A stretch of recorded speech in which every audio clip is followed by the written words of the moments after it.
Guys, nagluluto ako ngayon ng buo ng manok. Isang buong manok. Tcharan! Nagpiprito ako. Ayan. Prito natin siya, guys.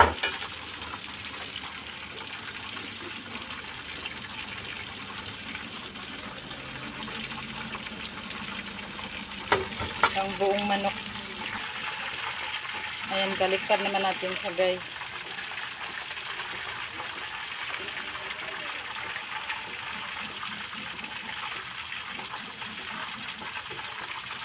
Bago ko siya pinrito, guys, marinate ko muna siya.